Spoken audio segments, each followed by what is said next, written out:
اللہ کی ہے. اب دھیان سے سننا, اگر تم مومن ہو تو رسول اللہ کی بات پہ یقین کرو. میرے اور تمہارے رسول فرماتے ہیں, میں معراج کی شب معراج جب میں نے جہنم کا مشاہدہ کیا, جب میں نے جہنم میں جھانک کر کے دیکھا تو آقا فرماتے ہیں میں نے دیکھا کچھ لوگ ایسے تھے جن کے سروں کو بڑی بڑی چٹان, چٹان کس کو کہتے ہیں؟ گول گول جو بڑے پتھر ہوتے ہیں اس کو چٹان کہتے ہیں. بڑی بڑی چٹان سے لوگوں کے سروں کو کچلا جا رہا ہے. یہ کون کہہ رہا ہے؟ اللہ کے رسول کہتے ہیں. اگر حضور کی بات مانتے ہو تو تھوڑی دیر احساس کرو, تھوڑی دیر غور کرو.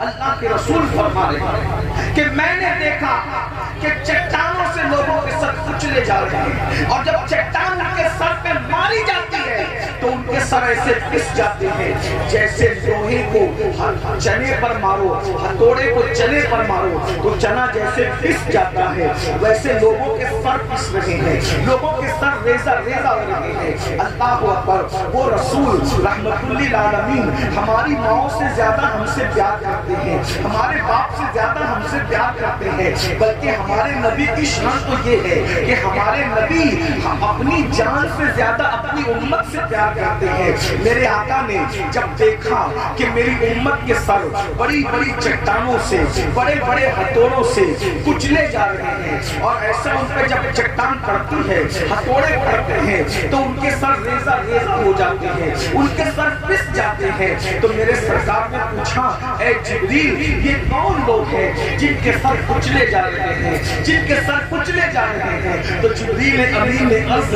کیا یا رسول اللہ یہ آپ کی امت کے وہ لوگ ہیں جو دنیا میں نماز نہیں پڑھتے تھے, نماز نہ پڑھنے کی وجہ سے ان کے سر کچلے جا رہے ہیں. یہ کس نے کہا؟ رسول اللہ نے کہا. بولو جب نبی کی بات پہ یقین ہے, ہم تو کہتے ہیں نا تمہارے منہ سے جو نکلی ہو کے رہی, تمہارے منہ سے جو نکلی وہ بات ہو کے رہا. میرے بھائیوں ذرا بتاؤ, جب نبی کی ہر بات سچ ہے تو پھر تم نماز کیوں نہیں پڑھتے؟ تمہارے سر کچلے جائیں گے, تم برداشت کر سکو گے؟ میرے بھائیوں میری بہنوں, جب ہم سر کا درد برداشت نہیں کر سکتے تو وہ جہنم کا لوہا, وہ جہنم کی آگ کا بنا ہوا ہتھوڑا, وہ جہنم کی آگ کی بنی ہوئی بڑی بڑی چٹانیں جب نماز چھوڑنے کی وجہ سے ہمارے سر کچلے جائیں گے تو ہمارا کیا بنے گا؟ اس وقت تو پچھتاؤ گے. کاش مولوی صاحب کی بات سن کر, ان کی تقریر سن کر میں نے 10 منٹ کا ٹائم نکال لیا ہوتا. ایک وقت کی نماز کے لیے صرف 10 منٹ کا ٹائم لگتا ہے, لیکن نماز نہیں پڑھتے نا, اللہ کے بندوں نماز نہیں پڑھتے نا, تو یاد رکھو ایسی چٹانوں سے کچلے جاؤ گے. اب آئیے دوسری بات سنیے. میں تو چونکہ ٹائم کم ہے, ٹائم کم ہے اس لیے میں جلدی جلدی پڑھ رہا ہوں. ایک حدیث اور سن لو, اس کو علامہ عثمان ابن حسن اپنی کتاب میں لکھتے ہیں. اللہ اللہ. اب ذرا دوسری بات سنو. اللہ کے رسول صلی اللہ علیہ وآلہ وسلم کے غلاموں, لرز جاؤ, زندگی کو بدل لو, زندگی میں انقلاب پیدا کر لو, ورنہ ایک دن مرنا ہے. بہت دن تک ہم اس دنیا میں نہیں رہیں گے. ہم سے پہلے ہمارے باپ دادا, ان سے پہلے ان کے باپ دادا, ان سے پہلے ان کے باپ دادا. بولو وہ دنیا سے گئے کہ نہیں گئے؟ ہمیں بھی جانا ہے. جگہ جی لگانے کی دنیا نہیں ہے, یہ عبرت کی جا ہے, تماشا نہیں ہے. قرآن کہتا ہے اینما تکونوا یدرککم الموت ولو کنتم فی بروج مشیدہ. اگر تم مضبوط قلعوں میں جا کر چھپ جاؤ گے تو بھی وہاں تمہیں موت آ کر کے رہے گی. میرے بھائیوں سنو سنو, اللہ کے رسول کا دور ہے, مصطفیٰ جان رحمت کا دور ہے, میرے آقا کا ظاہری دور ہے. ویسے تو ہر دور حضور ہی کا ہے, ہر زمانہ حضور ہی کا ہے. اللہ کے رسول صلی اللہ علیہ وآلہ وسلم کا زمانہ ظاہری ہے. حضور علیہ السلام کے ظاہری دور کے اندر, اللہ کے حبیب علیہ السلام کے ظاہری دور کے اندر صحابہ کرام حضور کو چاروں طرف سے گھیر کر بیٹھے ہوئے ہیں. ذرا توجہ کرو, تصور کرو, بہت کن کی بات ہو رہی ہے. اللہ اکبر, حضور کی بات ہو رہی ہے, میرے اور تمہارے آقا کی بات ہو رہی ہے. سوچو حضور کی محفل میں کیسا مزہ آ رہا ہوگا. میرے سرکار بیٹھے ہیں, چاروں طرف سے صحابہ حضور کو گھیر کے بیٹھے ہیں. اللہ اکبر. ارے نبی کا ذکر کرو تو محفل میں اتنا سکون ملتا ہے. جب نبی خود جلوگر ہوتے ہوں گے تو محفل میں کیسا مزہ آتا ہوگا. آسمان کے ستارے بھی زمین مدینہ کو, آسمان کے ستارے بھی زمین مدینہ مدینہ کو رشک کی نظر سے دیکھتے ہوں گے کہ ہم نے چاند اور سورج تو ہے مگر مدینے کی زمین کتنی خوبصورت ہے کہ اس میں آفتاب نبوت جلوہ گر ہے، مہتاب رسالت جلوہ گر ہے، اور صدیق فاروق عثمان و علی جیسے ستارے آمینہ کے چاند کو گھیرے ہوئے ہیں۔ کہاں آسمان کا چاند اس کی اوقات اور کہاں آمینہ کا چاند۔ آپ کو بتاؤں دونوں چاند میں کیا فرق ہے؟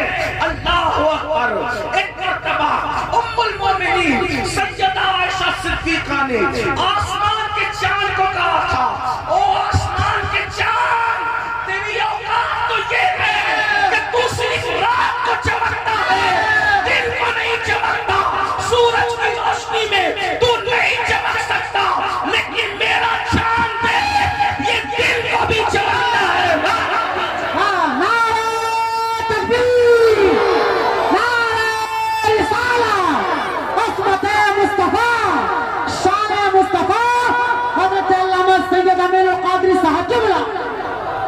حضور کا چہرہ ایسا چمکتا تھا کہ اندھیری رات میں بھی لوگ حضور کے چہرے کی روشنی میں راستہ طے کر لیا کرتے ہیں۔ میرے امام کہتے ہیں لَقَ بَدْرٌ فِي الْوَجْهِ الْأَجْمَلِ لَقَ بَدْرٌ فِي الْوَجْهِ الْأَجْمَلِ خَدْ حَالَ مَا زُلْفُ ابْرِ اجل تورے چندن چندر و پرو کنڈل رحمت کی بھرن برسا جانا۔ زندہ باد کتنے خوبصورت۔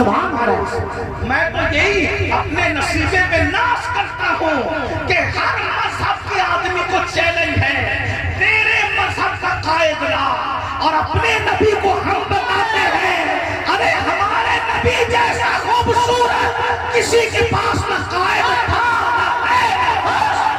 زندہ باد، نعرہ تکبیر، نعرہ رسالت، تاجدار مدینہ کانفرنس۔ جس کا قائد اتنا خوبصورت ہو اس کا مذہب کتنا خوبصورت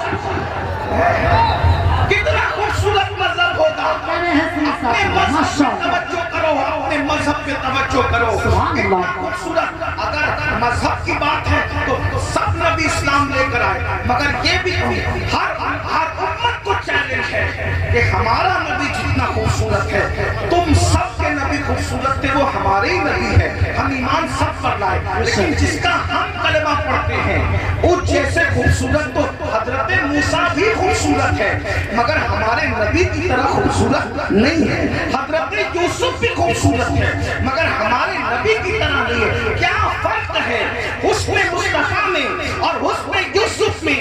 اللہ اکبر، حسن یوسف دیکھ کر عورتیں عاشق ہو گئی اور حسن مصطفیٰ تو اللہ کو بھی بھا گیا۔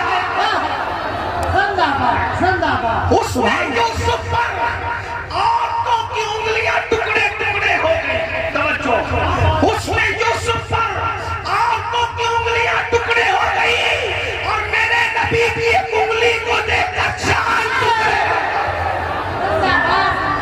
دیکھو اپنے نبی کی اپنے، اس لیے اگر نبی کے ساتھ جنت میں رہنا ہے تو گناہ چھوڑو، نبی کے ساتھ رہنا ہے کیا کرو؟ گناہ چھوڑو۔ دیکھو ابھی ایک بات بتاؤ، مجھ جیسا گنہگار گرا پڑا میرے قریب بیٹھنے کو کتنے لوگ کوشش کر رہے ہیں نا، حالانکہ میں تم سب میں گنہگار، تم سب مجھ سے اچھے ہیں۔ اللہ کے بندوں میں سب سے گنہگار اگر کوئی بندہ ہے تو اس کو امیر القادری کہتے ہیں، سب سے زیادہ مجرم گنہگار گرا پڑا سیاکار، لیکن کیا نسبت ہے مجھے؟ رسول اللہ سے اتنی نسبت ہے کہ ہم ان کے گھرانے میں پیدا ہیں، تو آپ ہمارے قریب بیٹھنے کے لیے ایک دوسرے کو دھکے ماریں، مسافہ۔ یہاں ہم ہیں تو ہمارے قریب آنے کے لیے تڑپ رہے ہو، قیامت میں ہم ہوں گے پتہ نہیں کہاں، لیکن رسول اللہ سب کو نظر آئیں گے، رسول اللہ سب کو نظر آئیں گے۔ تو بولو حضور کے قریب کون پہنچے گا؟ وہاں کوئی سورسز سے نہیں پہنچے گا، وہاں کوئی کسی کی چاپلوسی سے نہیں پہنچے گا، وہاں کوئی کسی کے ذریعے سے نہیں پہنچے گا، اگر نبی کے قریب رہنا ہے تو جو دنیا میں گناہ چھوڑ دے گا اس کو نبی کے قریب میں بٹھایا جائے. زندہ باد سبحان اللہ. اگر نبی کے قریب رہنا ہے تو بولو ارے علماء کے پاس بیٹھنے میں اتنا مزہ آتا ہے تو نبی کے ساتھ بیٹھنے میں کتنا مزہ آئے گا. میرے امام کہتے ہیں زمین و زمان تمہارے لیے، مکین و مکان تمہارے لیے، چنی نہ چنا تمہارے لیے، بنے دو جہاں تمہارے لیے، دہن میں زبان تمہارے لیے، بدن میں حجاب تمہارے لیے، جمائے یہاں تمہارے لیے، اٹھے بھی وہاں تمہارے لیے، جنا میں چمن، چمن میں سمن، سمن میں خبن، خبن میں دلہن، سدائے بہن، پیسے ملن، یہ امن و امان تمہارے لیے، اشارے سے چاند شیخ دیا، چھپے ہوئے خور پھیر لیا، گئے ہوئے دن واش نہ کیا، یہ دعوت کمات تمہارے لیے، سباو چلے آگ بھلے پھول کھلے ایکڑوں بھلے لبا کے بھلے صدا میں کھلے ہماری زبان تمہارے نعرہ تکبیر، نعرہ رسالت. حضرت علامہ پیر سید امیر القادری صاحب قبلہ. عشق محبت، عشق محبت. اگر آج میرے نبی سے وفاداری کرو گے، اگر آج میرے نبی سے وفاداری کرو گے تو نبی کے جھنڈے کے نیچے قیامت کے دن رہو گے اور اتنے قریب سے حضور کو دیکھو گے. آج بن دیکھ کے ان پہ درود پڑھتے ہو، قیامت میں ان کا چہرہ دیکھتے جاؤ گے درود پڑھتے ہو. زندہ باد سبحان اللہ. اگر تم نے جوانی میں گناہ چھوڑ دیا، اگر تم نے جوانی میں گناہ چھوڑ دیا تو رسول اللہ کا وعدہ ہے جو جوانی میں گناہ چھوڑ دے میں اس کا ہاتھ پکڑ کر اپنے ساتھ جنت میں لے جاؤں گا. بولو حضور ہاتھ پکڑ کے جنت میں لے جائیں گے تو کیسا مزہ آئے گا. تو اب بات چل رہی تھی کیا سنیے، میں بات مختصر، اذان کا ٹائم قریب ہو رہا ہے، توجہ فرمائیں. حضور کی محفل سمجھیے، حضور کی بولو بے حضور کی، آپ ان کی ادھر نہیں آئے ابھی ادھر ہی بیٹھے. بات سنو، بات سنو، نذرانہ دینے سے زیادہ قیمتی ہے کہ آپ نے تقریر سنی. اور اگر میری بات اچھی لگے تو ایک طریقہ بتاؤں نذرانہ دینے کا، بتاؤں بتاتا ہوں، سب جگہ بتاتا ہوں، یہاں بھی بتا رہا. میری بات اچھی لگے مجھ کے نہیں آنا، ایک جیب سے پیسہ نکالنا اور دوسری جیب میں ڈال دینا. کیا کرنا؟ ایک جیب سے پیسہ نکال کے دوسری جیب میں، اور پیسہ جمع